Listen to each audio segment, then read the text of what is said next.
Hello प्यारे बच्चों, सलाम, नमस्ते, खुशामदीद। कैसे हैं आप सब लोग? आशा करता हूँ कि आप सब बहुत अच्छे होंगे। और 12th की क्लासेस ओपन हो चुकी हैं, सारे कोचिंग सेंटर, सारे स्कूल खुल चुके हैं।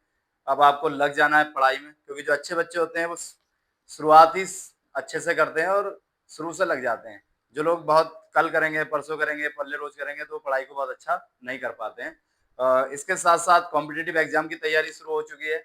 आप हमारे चैनल से जुड़ सकते हैं और कुछ अच्छा करना है तो ये कर सकते हैं कि आप इसे सब्सक्राइब करें और सपोर्ट करें इस चैनल को, लोगों को तक पहुंचाएं।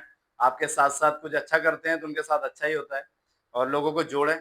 और 12th की क्लास ऑफलाइन शुरू हो चुकी हैं, तो ऑफलाइन कल 10 तारीख है और 10 तारीख से आपके बैचेस शुरू होंगे। बहुत सारे बच्चों के मैसेज आ रहे थे लगातार कंटिन्यू कि सर बैच ऑन करिए, बैच ओपन करिए सर, हमें पढ़ना है।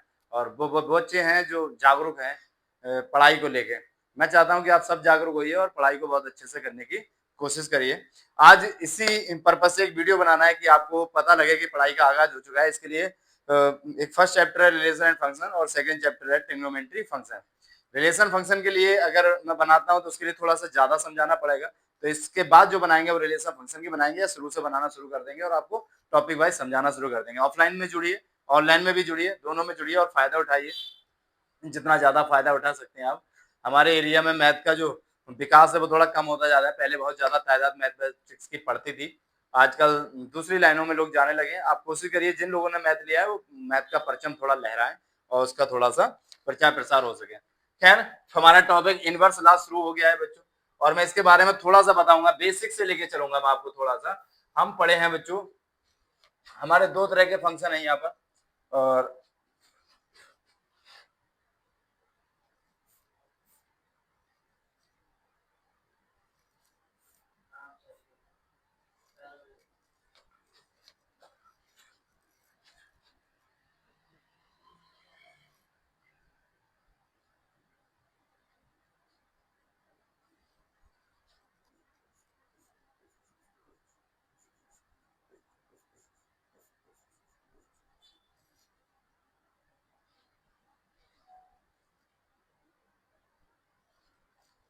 इनवर्स लॉ टॉपिक है हमारा। इनवर्स लॉ आपने इससे पहले 11th क्लास में और 10th क्लास में पढ़ा था, ट्रिग्नोमेट्री फंक्शन, त्रिकोणमितीय फलन। क्या पढ़ा था आपने?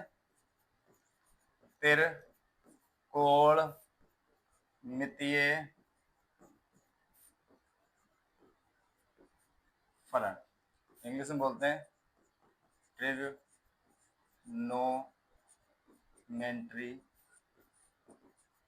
फंक्शन। आप सब पढ़ के आए हैं ट्रिग्नोमेट्री फंक्शन। आपने त्रिकोणमितीय रेशियो, वो त्रिकोणमितीय अनुपात है, ट्रिग्नोमेट्री रेशियो जो पढ़े थे वो 6 पढ़े थे। आप सबने पढ़ा है ये। थोड़ा सा 11th में बात कर रहे हैं, हालांकि हमें पढ़ाना आ गया sine cos tan cosec sec cot. जब हम 10th में पढ़े होंगे तो बहुत सारे टीचरों ने इनके पूरे नाम बताए होंगे, बहुत सारे टीचर्स ने इसके पूरे नाम नहीं बताएंगे। तो आइए हम जानते हैं कि इनके पूरे पूरे नाम क्या है। हालांकि वो यूज नहीं होते, यूज ये शॉर्ट में ही हम लिखते हैं, sine cos tan cosec sec cot, इतना ही बोला जाता है, लेकिन फिर भी हम कोशिश करते हैं थोड़ा सा सीखें। साइन का पूरा नाम SIN साइन, हिंदी में जिया कहते हैं। कॉस का पूरा नाम कोसाइन, टेन का पूरा नाम टेंजेंट, कोसेक का नाम होता है को सिकेंट, और इसका सिकेंट। कॉट कॉट रह गया, sine cos tan cosec sec cot. Cot का होता है कोटेंजेंट। ये पूरे नाम होते हैं इसके। हालांकि इसका कोई इशू है नहीं, लेकिन आपको याद है तो अच्छी बात है। Sine, cosine, tangent, cosecant, secant and cotangent. समझ में आ गया? समझ में आ ही गया होगा, कुछ भी नहीं है इसमें। लेकिन हम इस शॉर्ट में क्या पढ़ते हैं? शॉर्ट में हम इसे पढ़ते हैं बच्चों, sine cos tan cosec sec cot. कुछ किताब का सीरियल ये होता है, sine cos tan cot sec cosec, उससे कोई फर्क नहीं पड़ता। आप आगे पढ़ते हैं पीछे पढ़ते हैं, बस ये है कि आपको जिस तरीके से पढ़ना है पढ़ना आना चाहिए, पता होना चाहिए। ये हमारे 6 त्रिकोणमितीय अनुपात हैं, ट्रिग्नोमेट्री रेशियो है 6। बस अगर इनके ऊपर हम ऐसे -1 पावर लगाते तो ये बन जाते हैं इनवर्स। क्या बन जाएंगे? इतना पढ़ना है, बस इतना याद रखें। इनवर्स में एक याद रखना है, जैसे ये टेन है, इसके पावर -l लगा तो ये टेन इनवर्स x है। और अगर यहाँ पर टेन x की होल पावर -1 है तो ये अलग है, इसका मतलब है 1/10x। देखिए इसका मतलब बिल्कुल भी 1/10 इनवर्स x 1/10x नहीं है, हालांकि कुछ लोग वो बताने के लिए, वो समझाने के लिए कर देते हैं, लेकिन ऐसा नहीं होता है। इसके बच्चों बेसिक फंडा ये है कि बेसिक फंडा आ जाए तो हमें सब कुछ आ जाता है। उसके लिए पहली एक्सरसाइज करनी है तो आपको ट्रिग्नोमेट्री रेशियो, वो ट्रिग्नोमेट्री त्रिकोणमिति की टेबल पढ़ी होगी आपने, साइन 0 की वैल्यू 0, साइन 30 की वैल्यू 1/2, साइन 45 की वैल्यू 1/√2, साइन 60 की वैल्यू √3/2, साइन 90 की वैल्यू 1, ऐसी कॉस की, tan की, सबकी वैल्यू पढ़ी। वो अगर वैल्यूज याद है तो आप पढ़ लेंगे, लेकिन उसके साथ साथ आपको रेंज और डोमेन पता होना चाहिए कि क्या क्या होता है। चलिए बात करते हैं। साइन इनवर्स, कॉस इनवर्स, चाहे यहाँ एक्स लगा लो, आपकी मर्जी, sign inverse x, cos inverse x, हम इन्हें बांट लेते हैं। एक बार लिख देता हूं मैं, sine inverse x, cos inverse x, tan inverse x, sine cos tan cos x sec and cot. इसमें मेरे को करना क्या है, मैं इसमें दो फैमिली बना लेता हूं, एक ए फैमिली और एक बी फैमिली, और रखने की कोशिश करता हूं। एक मैंने लिख ली फैमिली ए, ये फैमिली ए है, और ये फैमिली फैमिली बी है। बहुत ध्यान से समझने की कोशिश करिएगा कि क्या लॉजिक है इसका। फैमिली ए में हम रखेंगे, पहले साइन को रखेंगे, कॉस को लिख लेंगे, साइन कॉस, और tan को लिख लेंगे। किसको लिख लेंगे? tan को लिख लीजिए, sine inverse, cos inverse, sign inverse x, cos inverse x, और tan इनवर्स। और इसमें हम रख लेंगे किसे किसे, cosec sec cot, cosec sec cot, ऐसे करके बांट लेते हैं हम। आपको याद होना बहुत आसान हो जाएगा। अब साइन इनवर्स एक्स है, ये मान लो हमें सबकी बनाना है, फिर मैं यहाँ पे फंडा समझा दूंगा आपको। साइन इनवर्स एक्स, इसका होगा एक प्रांत, एक होगा परिसर। इस परिसर को हिंदी में कहते हैं मुख्य मान शाखा, या मुख्य शाखा मान, मुख्य मान शाखा। इंग्लिश में इसे कहेंगे रेंज,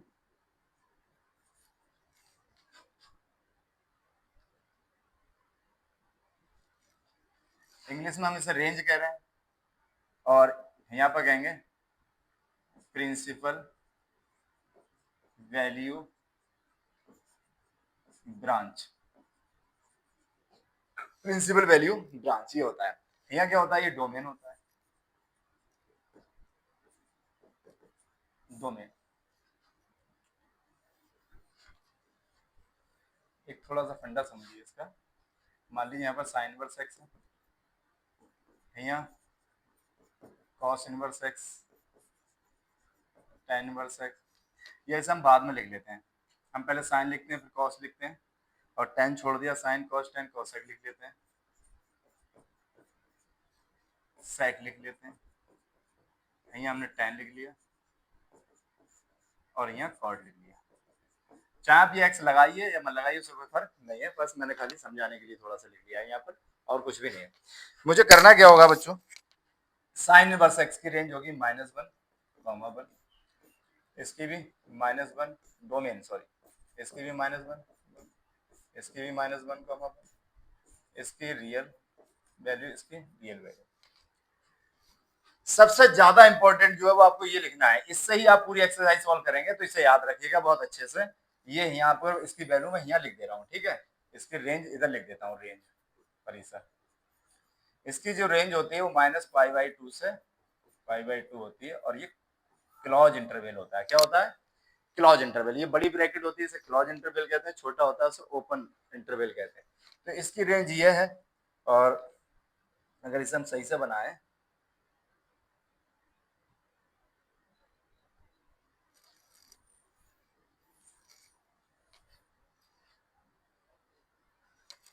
तो ये बना सकते हैं हम, sign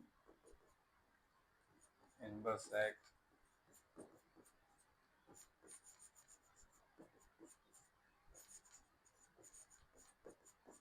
sign cos tan cosec सेक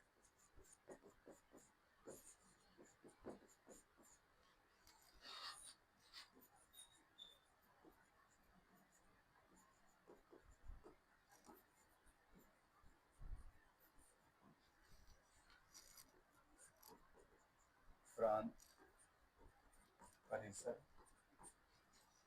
या आप कह सकते हैं मुख्य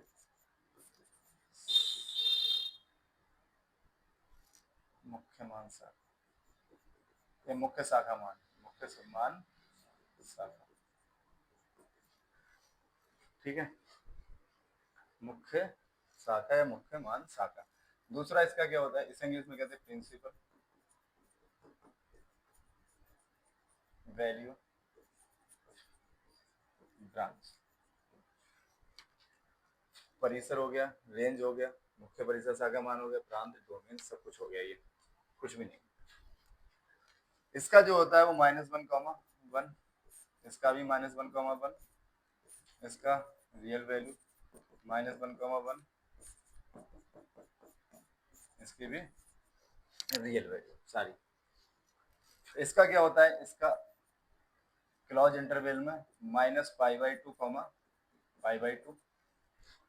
कॉसेक का भी यही होता है, कॉस का ही होता है 0, पाई, बस इंटरवल कैसा होगा क्लोज। टेन का भी यही होता है -π/2, π/2, बस इंटरवल क्या होगा ओपन होगा, कैसा होगा ओपन। इतना फर्क है कि इसका क्या होता है क्लोज, इसका होता है ओपन। ये तीन वैल्यू सेम होती है, ये वैल्यू एक, ये वैल्यू, इसकी वैल्यू थोड़ी सी, इसकी वैल्यू क्या होगी कॉसेक की, यही होगी -π/2, π/2 क्लोज इंटरवल इसमें जीरो नहीं होता है। आप कॉसेक जीरो पे वैल्यू निकालेंगे तो कॉसेक जीरो की वैल्यू क्या होती है, अनंत होती है। क्या होती है, कॉसेक थीटा बराबर होता है 1/sin थीटा टेबल। तो कॉसेक जीरो लगाएंगे तो यहाँ 1/sin जीरो, और sin जीरो की वैल्यू क्या होती है 0, 1/0 क्या होगी अनंत। तो इसलिए परिभाषित नहीं होता, परिसर नहीं निकाल सकते रेंज, तो इसलिए जीरो इसमें माइनस होता है, नहीं खत्म, जीरो पे नहीं निकालेंगे, जीरो पे नहीं होगा। सेकंड इनवर्स की वैल्यू क्या होगी, यही होगी 0, इसमें कौन कम होगा π/2। कॉट का क्या होता है, यही होता है 0, पाई, बस इंटरवल कैसा होगा, इंटरवल होगा ओपन। ओपन किस किस का होता है, टेन का होता है और कॉट का होता है, बाकी सबके कैसे होते हैं क्लोज होते हैं। कैसे होते हैं क्लोज। तो ये आपको याद होना चाहिए अगर मुख्य शाखा परिसर मान निकालना है, इसके अलावा और कुछ नहीं होना चाहिए। तो सीधा सा फंडा आप याद रखेंगे कि ये पूरा आपको रटा होना चाहिए, ये वाली वैल्यू आपको रटी होनी चाहिए कि हम साइन की वैल्यू निकालेंगे तो -π/2 से π/2 के कहाँ आएगी, बीच आएगी, इसके बीच में आएगी। इससे ना इधर जा सकते हैं हम ना इधर जा सकते हैं, ये वैल्यूज आएगी। इसका मतलब ये होता है, ऐसी इसकी वैल्यू क्या आएगी, इसके बीच आएगी, इसकी वैल्यू ये आएगी, इसकी वैल्यू में क्या आएगा, इसके बीच होगी लेकिन ये शामिल नहीं होगा, इसकी वैल्यू क्या होगी, ये होगी लेकिन ये शामिल नहीं होगा, इसकी वैल्यू ये होगी लेकिन इसमें शामिल नहीं होगा। अभी हम थोड़े से एग्जांपल लेंगे और करने की कोशिश करेंगे, लेकिन अगर ये याद नहीं है तो आप पूरी एक्सरसाइज सॉल्व नहीं कर सकते पहली वाली।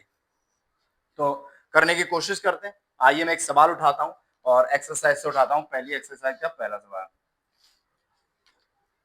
कह रहे हैं निम्नलिखित के मुख्य मानों को ज्ञात कीजिए।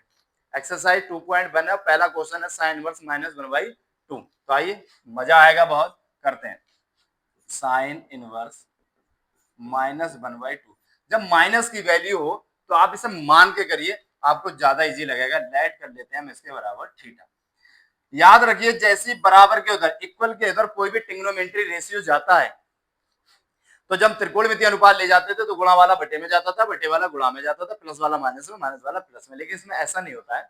इसमें अगर इनवर्स वाला उधर ले जाते हैं तो याद रखिए इनवर्स हट जाएगा, क्योंकि वही है गुणा वाला बटे में जाएगा, बटे वाला माइनस की ऊपर जाके प्लस की हो जाएगी। वो सीधे सीधे आपको याद रखना है, जैसे ही इनवर्स वाला उधर जाएगा तो इनवर्स हट जाएगा।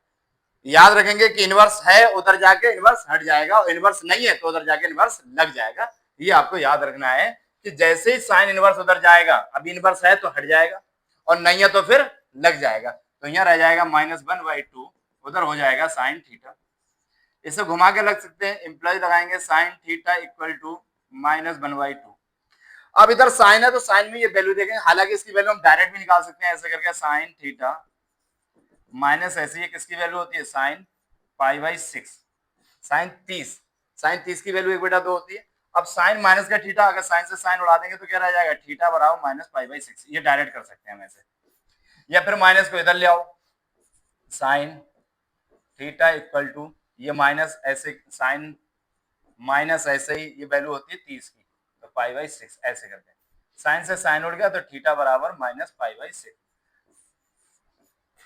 ये होता है। अब हमें ये चेक करना है कि माइनस पाई बाई 6 जो आ रहा है वो इसके बीच आ रहा है या नहीं आ रहा है, क्योंकि इसका जो रेंज थी वो क्या थी, माइनस पाई बाई 2 से प्लस पाई बाई 2, यही तो थी। माइनस पाई बाई 2 का मतलब माइनस का 90 और प्लस पाई बाई 2 का मतलब प्लस का 90, माइनस 90 और प्लस 90 के बीच वैल्यू, ये माइनस पाई बाई 6 का मतलब है माइनस 30, बताओ इसके बीच ये वैल्यू आ रही है कि नहीं आ रही है, तो आप कहोगे बिल्कुल आ रही है, सीधा सीधा सा। अगर आपको ऐसे नहीं निकालना है तो 180 के माइनस की वैल्यू निकालने के लिए 180 का भी काम यूज कर सकते हैं, लेकिन हम सीधे सीधे इस वैल्यू को कर रहे हैं 1/2 साइन थीटा, इधर लिख लिया, माइनस 1/2 साइन थीटा ऐसे ही, साइन और ये माइनस की वैल्यू कितनी होती है, पाई बाई 6 की, साइन से साइन उड़ जाएगा, थीटा बराबर माइनस पाई बाई 6, और ये बिलोंग करता है किसके अंदर, आप लिख दोगे माइनस पाई बाई 2, यानी इसके बीच में ये आता है, कैसे आता है मैं आपको ये बात समझा देता हूँ।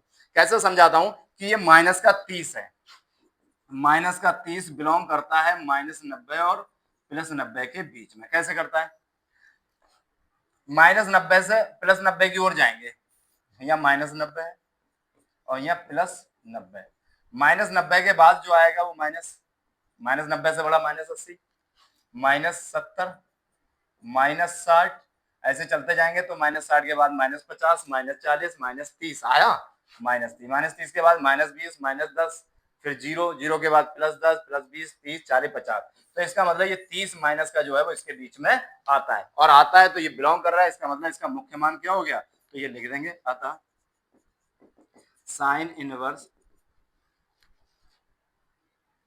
-1/2 बराबर माइनस पाई बाई 6,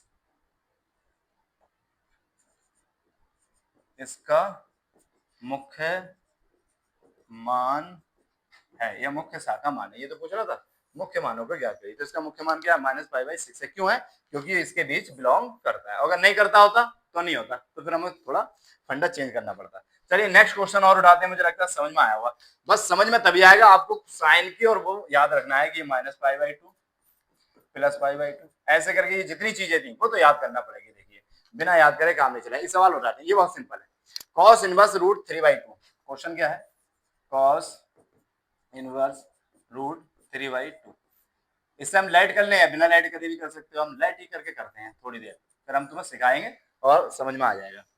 जैसे कॉस उधर ले जाएंगे तो आप सब जानते हो भाई, बच्चा बच्चा बोलेगा कि इनवर्स हट जाएगा, अभी बताया था कि जैसे ट्रिग्नोमेट्री कल के उधर जाएगा, इनवर्स होगा तो हट जाएगा और नहीं होगा तो फिर लग जाएगा, तो कॉस थीटा है भैया, भाई घुमा के लिखते हैं, इंप्लॉय लगाते हैं, ये रूट 3/2, अब इधर कॉस है तो ये कॉस में किसकी वैल्यू होती है, आप कहोगे ये कॉस में होती है 30 की वैल्यू, यानी पाई बाई 6, अब ये कॉस से कॉस उड़ गया, थीटा बराबर कितना आ गया, पाई बाई 6 आ गया। अब ये चेक करना पड़ेगा कि ये इसके बीच है कि नहीं है, इसकी रेंज के बीच, तो इसकी रेंज होती है वो जीरो से क्या थी, पाई, यही तो थी, जीरो का मतलब जीरो, पाई का मतलब 180, जीरो और 180 के बीच में भैया 30 होता है कि नहीं होता है, तो आप कहोगे बिल्कुल होता है, क्योंकि प्लस की वैल्यू है तो होता है, तो आप लिख दोगे थीटा पाई बाई बिलोंग करता है किसके बीच, जीरो कॉमा पाई, अतः कॉस इनवर्स रूट 3/2 का मुख्य मान, ऐसे करके लिखना है, वो पिछले वाले क्वेश्चन की तरह लिखा है, मुख्य मान कितना होगा, पाई बाई 6 होगा। समझ में आया कि नहीं आया, मजा आया हुआ, समझ में आ ही रहा हुआ, थोड़ा सा अच्छा करके लिख देते हैं, थोड़ा बुरा लिख दिया बहुत ही, ये भी थोड़ा गंदा गंदा कर दिया, थोड़ा और अच्छा कर लीजिए, cos cos इसकी वैल्यू, cos से cos उड़ गया, theta equal to pi by belong zero comma pi, अतः हैंस, अतः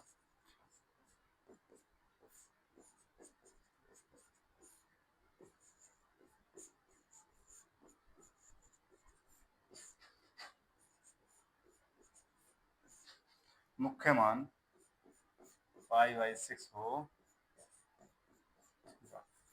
ये आंसर है। समझ में आया कि नहीं आया? ऐसी पूरी एक्सरसाइज करनी है, पूरी एक्सरसाइज सेम पैटर्न पर है। आप कोशिश करिएगा और ऑफलाइन और ऑनलाइन दोनों में जुड़िए, आपको बहुत मजा आने वाला है इस बार। आप ये पढ़ रहे हैं एनसीईआरटी किताब, जो गवर्नमेंट बुक्स होती है, इसके बाद आपको हर्षरूप शर्मा कराई जाएगी, उसके बाद आरटी शर्मा कराई जाएगी। तो बहुत सारी बुक्स कराने वाले हैं, ऑफलाइन और ऑनलाइन दोनों। तो आप याद रखिए कि ऑनलाइन भी जुड़ना है और ऑफलाइन भी जुड़ना है, लेकिन इसके लिए आपको थोड़ी सी मोहब्बतें दिखानी है, आपको जुड़ के साथ साथ आपको सपोर्ट करनी पड़ेगी चैनल को, ताकि ग्रो करे, क्योंकि हम इसको शुरू कर रहे हैं आपकी डिमांड पर, आपकी मांग पर। तो बेस्ट ऑफ लक बच्चों, लगिए और कल 10 तारीख से आप ज्वाइन करिए। सबक है।